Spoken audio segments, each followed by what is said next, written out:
Padre, en el nombre de Jesús, oramos que tu palabra sea recibida, tu palabra haga la obra que solo tú puedes hacer. Señor, gracias que la palabra, que es poderosa como un león, como una espada, como un martillo, haga la obra en nosotros, nos exhorte y nos consuele y nos dé ánimo. En el nombre de Jesús. Amén. Quiero leer un texto, pero antes de leerlo, yo quiero que todos acá veamos el contexto de este texto. Jesús predicó un famoso sermón. ¿Cómo se le llamó al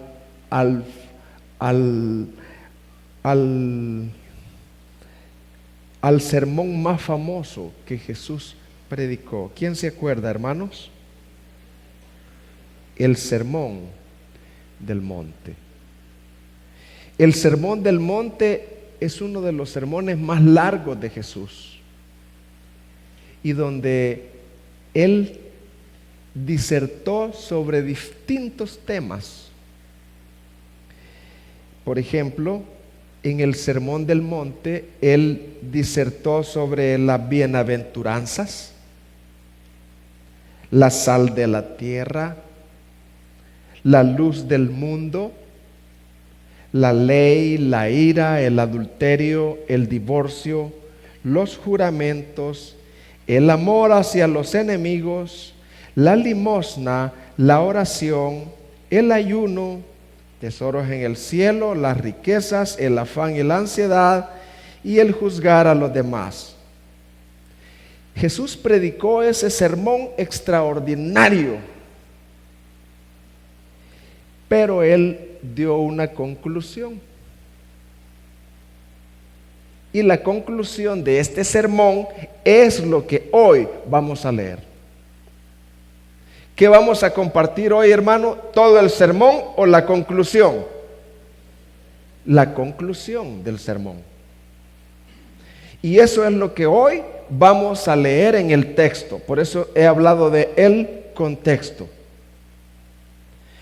Y el propósito de Jesús de dar esta conclusión es advertir a no ser oidores,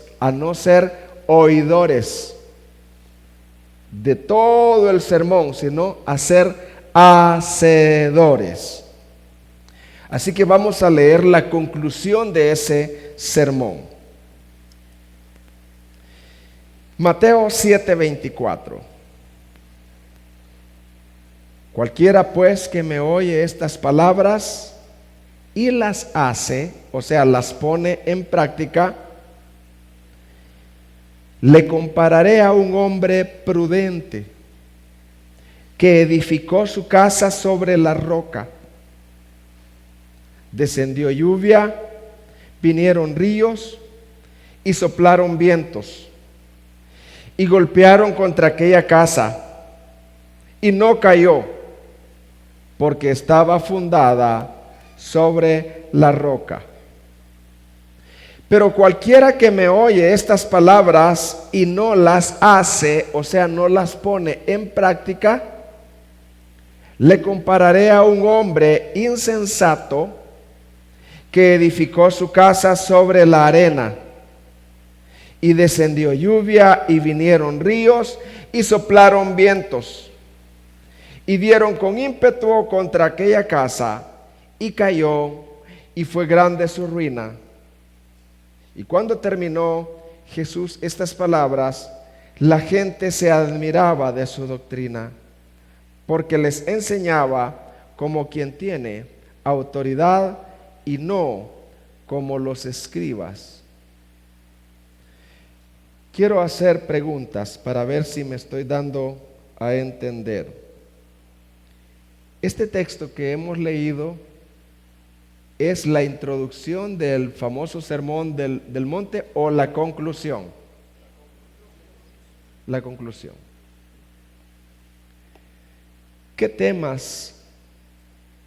¿De qué temas disertó Cristo en el famoso sermón del monte? ¿Qué temas? ¿Qué más? ¿Qué más? Sobre el adulterio, sal de la tierra, la ley, exacto, la oración, el perdonar al enemigo. Y entonces, en la conclusión de este sermón, el objetivo de Jesús, ¿cuál es? Mostrar la indispensable necesidad de la obediencia, la indispensable necesidad de la obediencia a los mandatos de Jesús. Y no solamente oírlos, sino obedecerlos.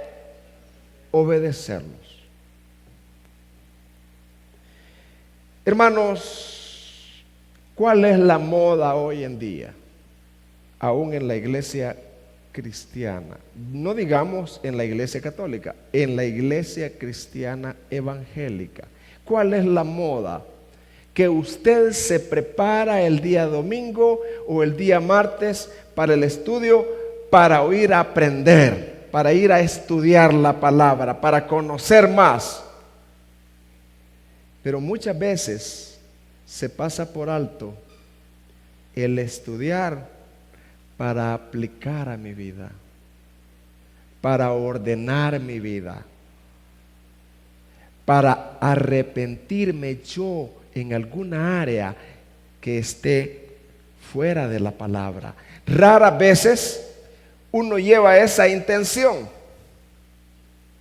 y la gente, viene a oír la palabra, después quizás en la tarde va a otra iglesia a oír otra palabra y de ribete en la noche o durante la semana oye otro mensaje de un predicador, pero la moda es, ¿cuál es la moda?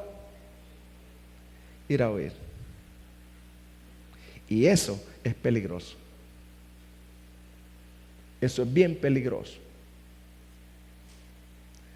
Se cuenta que uno de los problemas por los cuales el Titanic, el casco, explotó, fue porque los remaches que pusieron en el casco del barco, eso es lo que se dice, ¿verdad? Pero ya estaba destinado a eso. Los remaches que se pusieron en el casco eran remaches de baja calidad. Entonces, cuando el Titanic chocó, esos remaches, como no eran de buena calidad ni estaban bien puestos, fueron los primeros que se reventaron.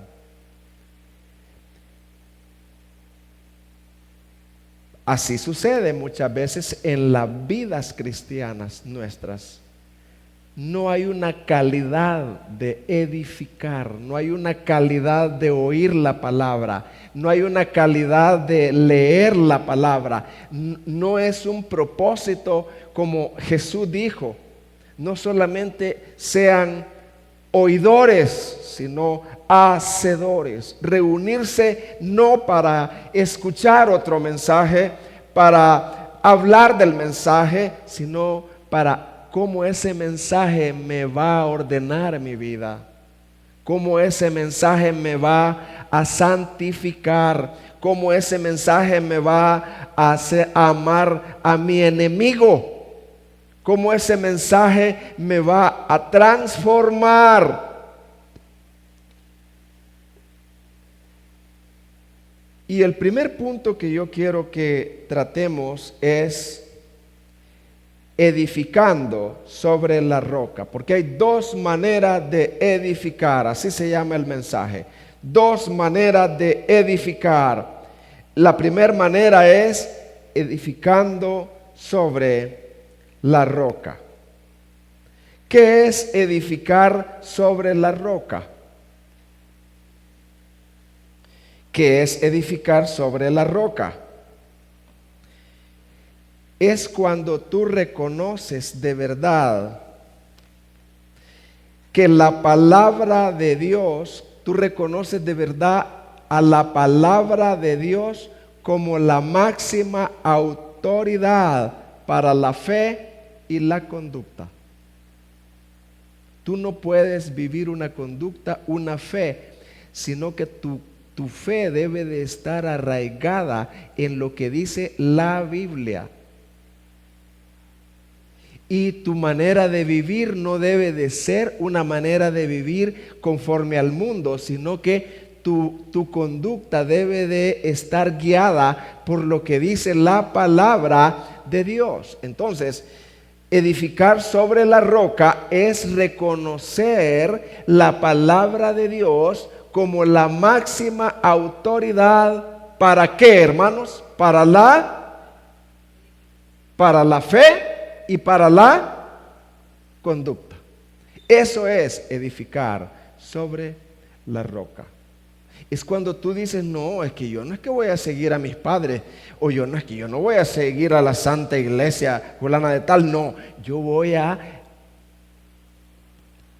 vivir mi conducta, mi fe en base a la palabra de Dios, porque yo la reconozco a ella como la máxima autoridad. Yo reconozco que la Biblia no es una autoridad, es la máxima autoridad. Eso es edificar sobre la roca. Es cuando te acercas a ella con reverencia. Cuando te acercas a ella, ¿cómo, hermano? Con reverencia. No solo para oírla, sino para aplicarla, para santificarte. Los jóvenes que están aquí tienen que aprender eso, que ellos vienen aquí no a oír la palabra, no, vienen a oírla y a una palabra, a poder, una palabra necesito pero no me sale, a poder ellos exponerse a esa palabra, para vivir conforme a esa palabra, pues. Si no, estos jóvenes serán jóvenes religiosos, igual que cualquier religión.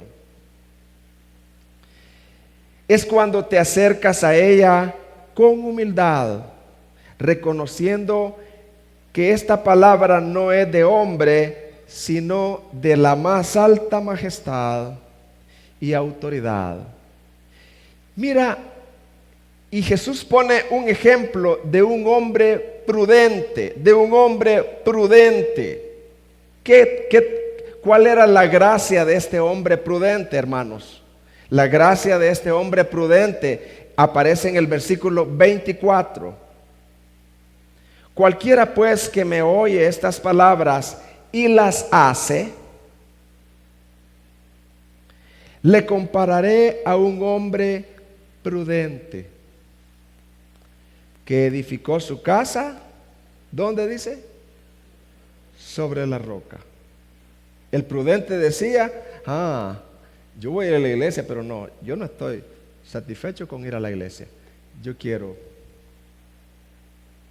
poner en práctica todo aquello que la palabra diga en la iglesia. Hermanos, debemos de acercarnos con humildad a la palabra de Dios. Isaías 66:2, mire lo que dice. Isaías 66:2, mire lo que dice.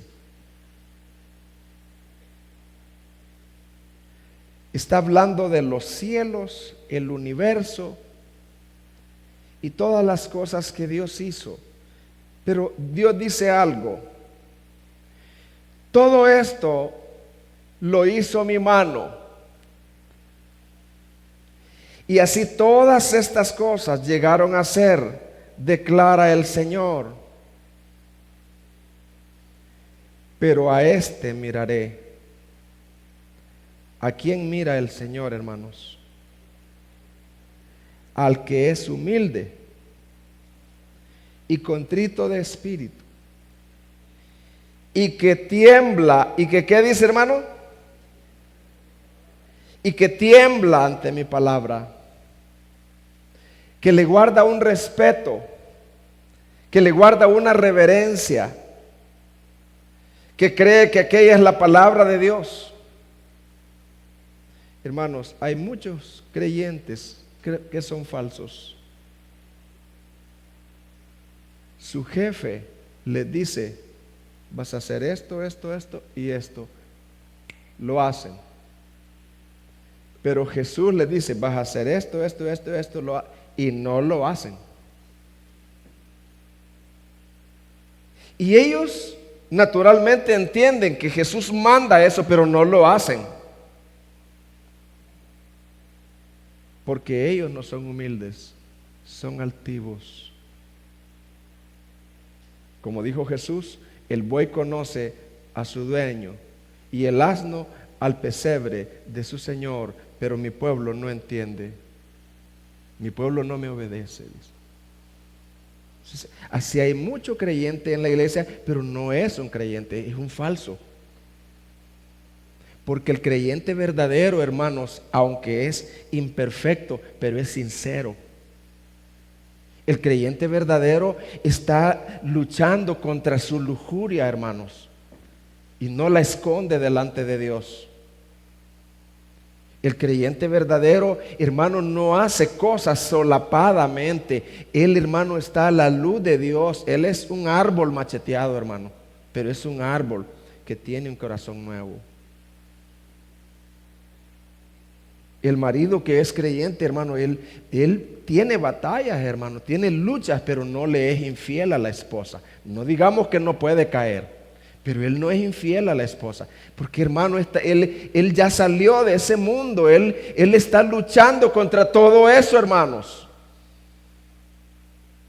Los creyentes, hermanos, no somos perfectos, pero somos sinceros en nuestra manera de vivir.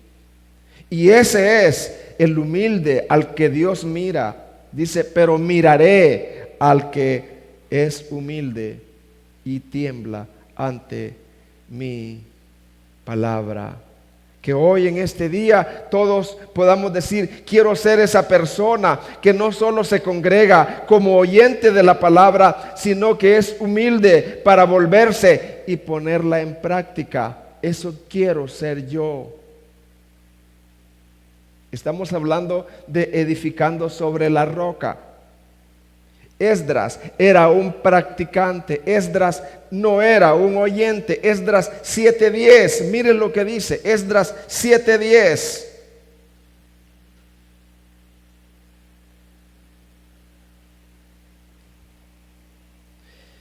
Porque Esdras había preparado su corazón, en otra versión dice, para estudiar la ley del Señor. ¿Para qué había preparado su corazón, hermano? Para estudiarla. Pero Esdras no era un estudiante falso que quería saber cosas de la Biblia. Dice: y para practicarla. ¿Para qué dice, hermano? Para practicarla, para aplicársela. Y luego para enseñar sus estatutos y ordenanzas a Israel. Qué hermoso. Hermanos, los genuinos profetas de Dios es una figura, pero los genuinos profetas de Dios no solo olían la palabra,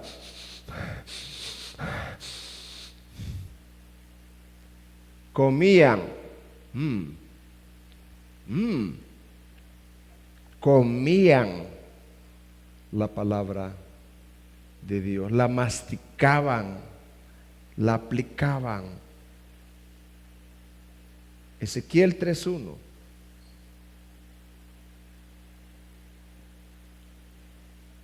Ezequiel 3:1 me dijo: hijo de hombre, come lo que hayas. Vuelve la palabra: come este rollo y ve y habla a la casa de Israel. Versículo 2. Y abrí mi boca y me hizo, ¿qué, hermanos? Comer aquel rollo. Y me dijo: hijo de hombre, alimenta tu vientre y llena tus entrañas de este rollo que yo te doy. Y comí, y fue a mi boca dulce como la miel.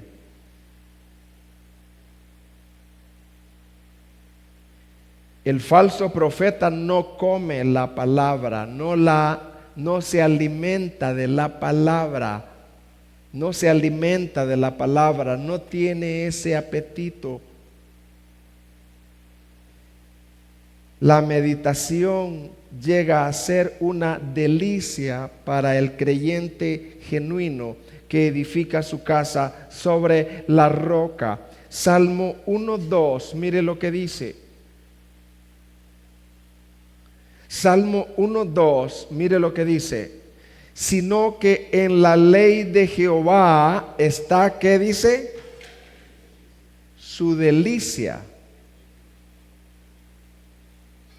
Y en su ley medita de día y de noche. Fíjese bien, la palabra mora dentro de él y él medita la palabra día y noche. Había una iglesia que era famosa, no por su coro, no por su música, no por que era una iglesia, mega iglesia. Había una iglesia en Roma en los días de Pablo que era una iglesia muy famosa por una cualidad que nosotros debemos de tener también. Romanos 16:19 dice: ¿por qué era famosa esta iglesia? Por la obediencia a la palabra. Porque vuestra obediencia ha venido a ser notoria. ¿A quién dice? A todos. O sea, yo no creo que en esta iglesia no habían chismes, no habían desacuerdos entre hermanos, no habían, ¿verdad?, pecados. Pero era esta iglesia de Roma, era una iglesia que se caracterizaba por que aplicaban la palabra. Estaban luchando por vivir cada día la palabra de Dios. Y eso era una gracia de Dios. Era una gracia de Dios en ellos. Esa debe de ser la fama de una iglesia, hermanos. Esa debe de ser el objetivo de cada uno de los miembros de esta iglesia. Ser obedientes a la palabra de Dios, comenzando desde el que no se ha bautizado. ¿No es un mandato, pues? ¿Qué dice la Biblia? Y dice, y hacer discípulos. Y dice, y si ellos pues quieren que se bauticen. No, bautízalos, dice, en el nombre del Padre, del Hijo y del Espíritu Santo, ¿verdad? El que no se ha casado, dice, apártese de fornicación, apártese de inmoralidad, porque el propósito de Dios para tu vida es la santificación, no para vivir como el mundo vive. Esta iglesia era famosa por la obediencia a la palabra de Dios. Jóvenes, desde que yo conocí de verdad al Señor, para mí ya estaba claro que con una mundana no me iba a casar. Yo estaba claro eso. Yo no me iba a casar con una mundana. No podía. O sea, eso ya para mí no era. O sea, mi mente había sido renovada del yugo desigual. Eso estaba claro en mí. No os unáis en yugo desigual con los impíos, porque qué comunión, no va a haber comunión de la luz con las tinieblas. Yo no creo que un hombre impío, ¿verdad? Y perdonen, hermanos, perdonen, cuando él termine su relación sexual que debe de tener matrimonial, él diga: gracias, Señor, por esta mujer, gracias por esas delicias que tú has dejado en el santo matrimonio. No puede haber comunión. No puede haber comunión. Ella va a tener sus series de películas contrarias a la palabra de Dios. Para ello, las escenas pornográficas van a ser normales y también van a ir encoladas sus hijos. Para ellos la trampa, el robo, el hurto, todo eso va a ser normal. Eso es muy normal. Así que, ¿qué dice la Biblia? No os unáis en yugo desigual con los incrédulos. Conozco a un pastor que se casó con una mujer nacida de nuevo, y en la iglesia habían pocas mujeres, y dice ella, que nos cuenta, esposa de pastor, que este hombre dice que ella había recibido el curso y ya estaba y era nuevona. Pero este hombre le hacía una serie de preguntas, dice, y un montón de preguntas. Y yo, ¿por qué me hace tanta pregunta este hombre? Pero él quería estar seguro si en ella ya el nuevo nacimiento era. Y lo precioso fue que el nuevo nacimiento era real en ella. Ahí están ellos, sirviendo al Señor. Pero él no se arriesgó. Él le hizo una serie de preguntas y preguntas hasta que el Espíritu le dio testimonio que ella era nacida de nuevo. Eso es edificar sobre la roca. Someterse a la palabra y vivir en base a la palabra. No perfectamente, pero sí sinceramente. ¿Qué es edificar sobre la arena? ¿Qué es edificar sobre la arena? ¿Cuál es el problema del hombre insensato? Según el texto, el hombre insensato tiene un problema. Versículo 26. Pero cualquiera que me oye estas palabras, el insensato oía la palabra. Pero cualquiera que me oye estas palabras y no las hace, le compararé a un hombre insensato que edificó su casa sobre la arena.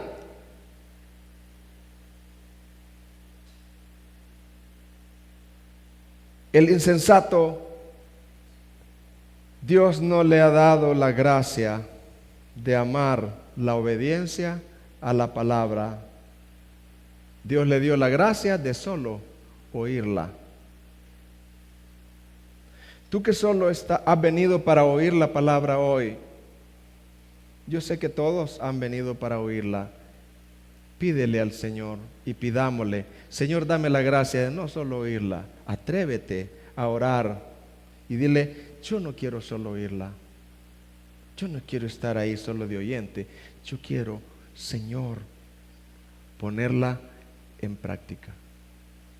Yo quiero de aquellos que tú te deleitas y tú dices: a este miraré, al que es humilde y tiembla ante mi palabra. A este yo voy a mirar. En el Antiguo Testamento, en el tiempo de Ezequiel, un libro que ya vamos a comenzar a estudiar, en el tiempo de Ezequiel habían oidores solamente. En Ezequiel 33, 32.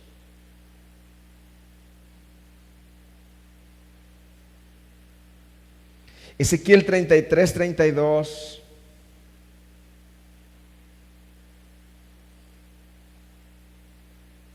Dice, ustedes saben que en el tiempo de Jeremías, él tuvo el privilegio de que la gente no le oía la palabra y lo apedreaban. Pero en el tiempo de Ezequiel, sí, la gente lo oía, pero hasta ahí nomás. Y he aquí que tú eres a ellos como cantor de amores, hermoso de voz y que canta bien. Y oirán tus palabras, pero no las pondrán por obras. Oirán tus palabras, pero no las pondrán por obras. Quiero confrontar su pecado y el mío. Hermanos, para un creyente genuino, nacido de nuevo, el hacer discípulos, ¿es un mandato o es una opción? No oí, hermanos. Vuelvo a la pregunta. Voy. Hermanos, para un nacido de nuevo, para alguien que ha conocido la verdad, alguien que, hermano, de alguna manera tiene una pasión por transmitir esa verdad, porque el nuevo nacimiento hace eso. El nuevo nacimiento no solo lo hace nacer de nuevo a uno, sino que, es que, hermano, si la misma naturaleza, el drogadicto, el alcohólico, ¿no es así, pues? ¿Usted cree que el drogadicto solamente él se endroga? ¿Qué quiere él? Que el otro prueba lo que para él le hace feliz. Entonces, en el que ha nacido de nuevo no es una opción el hacer discípulos, el buscar a alguien y decirle, estoy dispuesto para que tomemos un cafecito, ¿verdad? Estoy listo. Y le cierran la puerta, pero ese va a buscar a otro. Le vuelven a cerrar la puerta, pero ahí anda, ¿verdad? Buscando cómo ayudar a otro, cómo hacer de ese que no es algo que es, porque el creyente sabe que es un mandato de Dios el hacer discípulos. La pregunta es, ¿por qué usted no hace discípulos? Porque yo aquí, como Ezequiel, soy un cantor de amores. Me encanta cómo predica. No, el hermano Javier es que el hermano Javier es mire, dio un mensaje del discipulado pues sí, pero ¿dónde está ese efecto del mensaje del hermano Javier y del mensaje del hermano Joe, del mensaje del hermano Manuel Castro, del mensaje del hermano Cruz y de todos los mensajes sobre el discipulado? Bueno, aquí la palabra se cumple. Y he aquí que tú eres para ellos como cantor de amores. Y oirán tus palabras, pero no las pondrán por obra. Quiero ayudarte, vaya. Si verdaderamente hay una pasión en ti, quiero ayudarte. Tú eres una señora de 30, 40, 50. Vaya, ora al Señor que te abra puertas, Dios. Y Dios te va a abrir puertas con una señora ahí donde vive, porque por eso tú eres una señora, para ayudar a una señora. Y yo quiero retarte. Ora al Señor para que te abra puertas. Tú eres una pareja, ora al Señor para que te abra puertas para el discipulado. Y cuando ya la tengas o lo tengas enamorado, avísame a mí. Avísame. Yo voy a ir, hermano, yo voy a ir. Si ustedes no quieren ir o algunos, pero yo sé que aquí hay parejas que solo están esperando. Si yo le digo, Miguel, Odilia, ¿creen que pueden apartar un poquito de su tiempo para visitar a esta persona? Ellos van, hermanos. Y cualquier otra pareja, ellos van, hermano. Están ocupados, Salvador está ocupado, pero ellos van, hermano. Y ponen el café. Yo sé que lo hacen. Hay una pareja aquí hasta atrás. Yo le digo, Wilber, vamos a ir. ¡Qué sonrisa me dio Wilber! Sí, ¿cómo que no? Yo sé que estamos listos, pero también necesitamos que tú en tu comunidad ores al Señor y di, ábreme puertas. Quizás yo no voy a discipular, pero yo puedo decir, aquí hay alguien que quiere las 4 palabras, las 5 lecciones. Hermanos, los falsos no aman la obediencia a la palabra, sino que aman otras cosas. Mateo capítulo 7, versículo 21. Mateo 7, 21.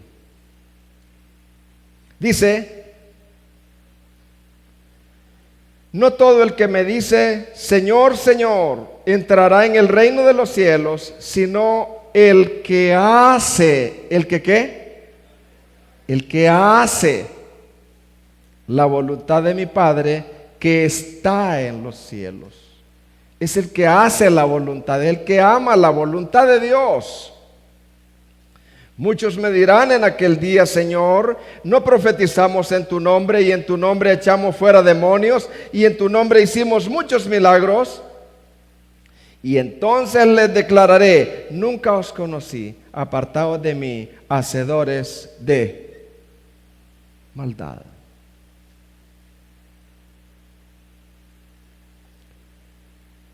Cerrando el capítulo con los discipulados. Por ejemplo, hoy han venido como 3 personas, ¿verdad? Como 3 personas a nuestra comunidad de iglesia. ¿No es un privilegio eso, hermano? Hermano, ese es un gran privilegio. 3, un hombre y 2 mujeres, por primera vez aquí, hermanos. Señoras que han venido, mi esposa y yo nos ponemos a la orden para visitarles y tomarnos un cafecito esta o la otra semana. Estimado Señor que ha venido, yo me pongo a la orden para decirle a una pareja de acá que te visite, porque me interesa que tú no solo hayas venido, sino que tú puedas crecer en el conocimiento de nuestro Señor Jesucristo. Que la palabra pueda nacer en ti, muy voluntariamente, pueda nacer en ti. Y ahí estamos, porque yo quiero vivir para el Señor, quiero vivir obedeciendo al Señor. Uno no solamente viene a recibir la palabra, venimos a ser equipados como el soldado que es entrenado, pero no para estar en el cuartel, es para salir y dar guerra. Para eso. Amados, en el tiempo de Jesús, habían unos señores que se llamaban los fariseos. Juan 8, 37.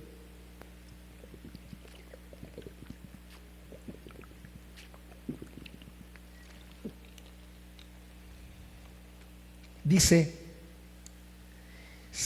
eran descendientes de la mera mata de Abraham.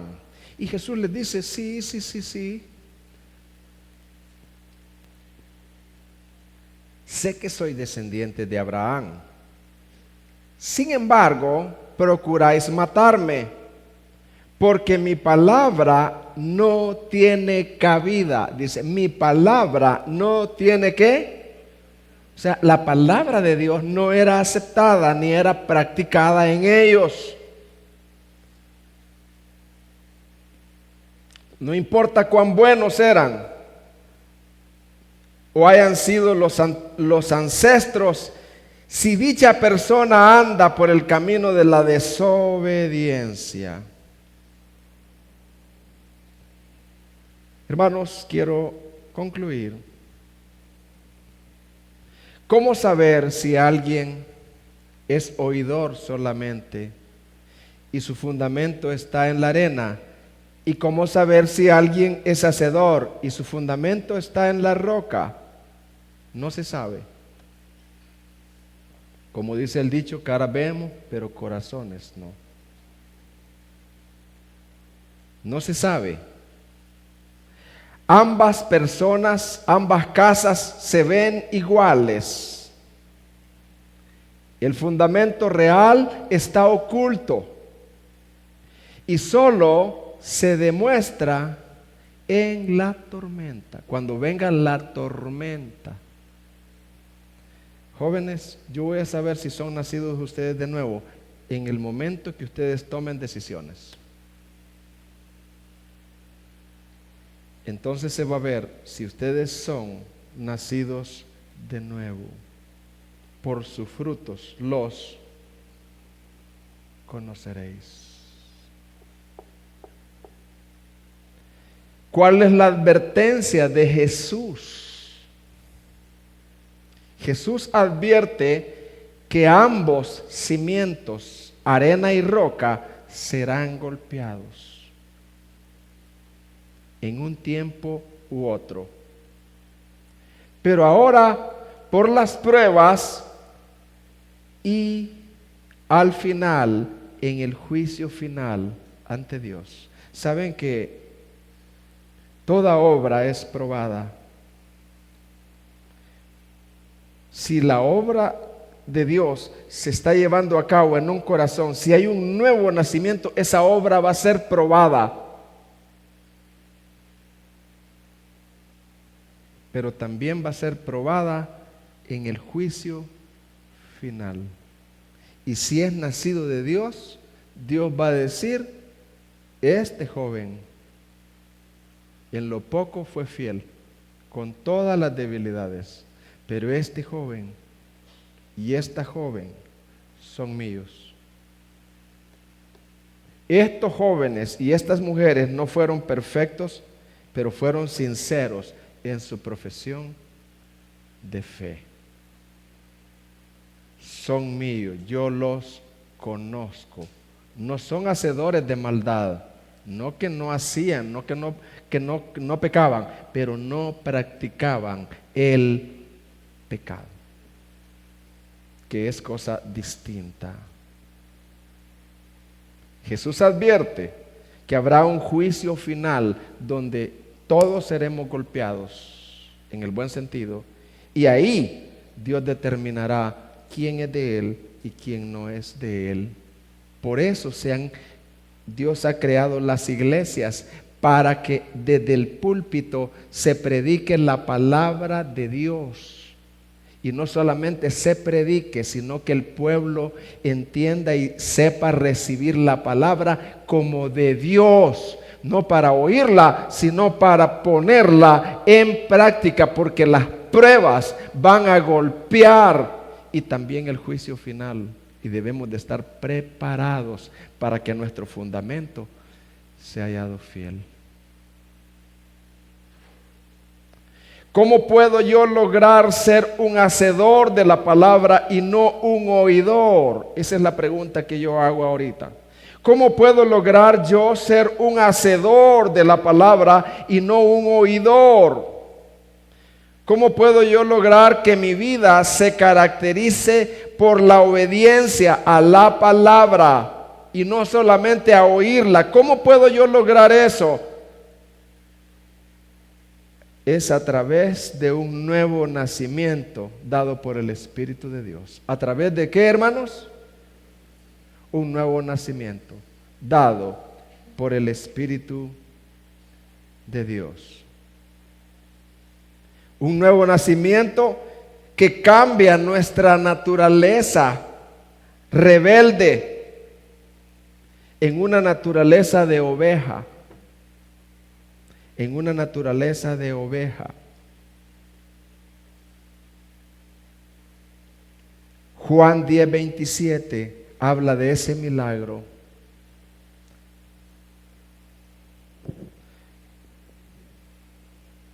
Dice: mis ovejas, ¿qué dice de las ovejas? Oyen mi voz. ¿Por qué crees tú que tú tienes hambre no solamente de venir a la iglesia y oír la palabra y ser santificado y tener comunión con los hermanos? Imperfectos, hermano, imperfectos. ¿Por qué crees que?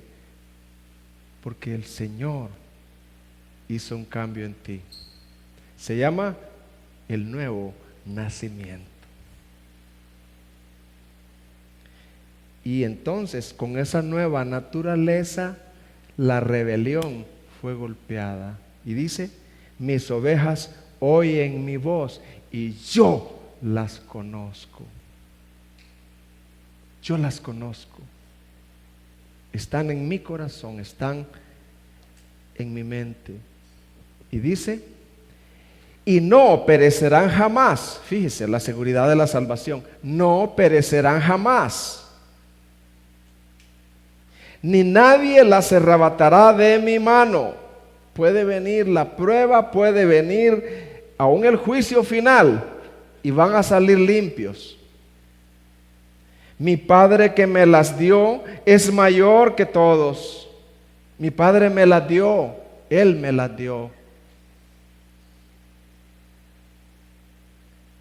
Mi Padre que me las dio es mayor que todos y nadie las puede arrebatar de la mano de mi Padre. Esa nueva naturaleza es la vida que, su vida, que nos la concede y la recibimos. Es la naturaleza de Cristo. Jesucristo fue obediente, según Filipenses 2:8, hasta la muerte. Jesucristo fue prudente. Por eso cuando Él nace en nosotros, Él nos da esa gracia para ser prudente. Hermanos, todo este tiempo yo compartí cuántos mensajes acerca de la familia. ¿Se acuerdan, hermanos? ¿Cuántos mensajes fueron? ¿Cuántos meses fueron? 1 mes y medio. Hermanos, enseñamos sobre la familia. Hermanos, cabezas que están aquí, se les enseñó cómo la familia es. La definición de familia es un lugar de aprendizaje. Es ahí donde se enseña a los hijos. Y es el cabeza el que toma la iniciativa. ¿Cuánto de esa palabra se está poniendo en práctica? Nosotros hemos enseñado también en las reuniones matrimoniales cómo ser el sacerdote del hogar, cómo pastorear a la mujer. Hermanos, cómo leer un libro con ella, cómo leer otro libro, cómo leer la Biblia juntos, cómo, hermano, cómo pastorear a esa mujer preciosa que Dios te ha dado, que está corriendo, que es una atleta. Necesita ser vitaminada, pero no la va a vitaminar el pastor, ni el líder, ni el otro pastor. Eres tú al que Dios te ha puesto para que tú la pastorees. ¿Cuánto de esa palabra se está poniendo en práctica? ¿Cuántos hombres están dando su escuela dominical en casa ellos, y no delegan a la iglesia o a la escuela para que la iglesia y la escuela les enseñen? No, eres tú. Entonces esa palabra debe de ponerse en práctica. El no ponerla en práctica es un pecado, porque viene de Dios esa palabra, no de un pastor. ¿Y cómo podemos hacer eso? Porque Dios nos ha dado una nueva naturaleza, un nuevo nacimiento, una naturaleza de Cristo, una naturaleza obediente para poder hacerlo.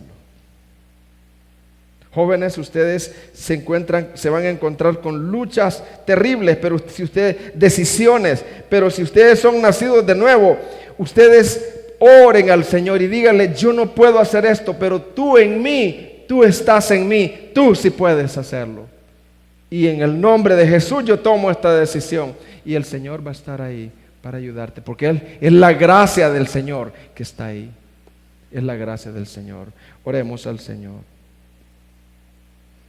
Padre, gracias. Bendito seas, Padre. Gracias por la palabra que nos has dado. Permíteme, primeramente a mí, ponerla en práctica. Y en todo aquello que tú ya hablaste, Padre, que yo pueda ser obediente, amar tu voluntad. Gracias, Señor. Gracias, Señor. Mientras ponemos ese coro que dice: Padre del cielo, te adoramos. Pongámonos en pie y digámosle: Señor, yo quiero adorarte con mi obediencia, yo quiero poner en práctica esta palabra que tú me has dado por tu misericordia. Gracias, Señor. Quiero adorar.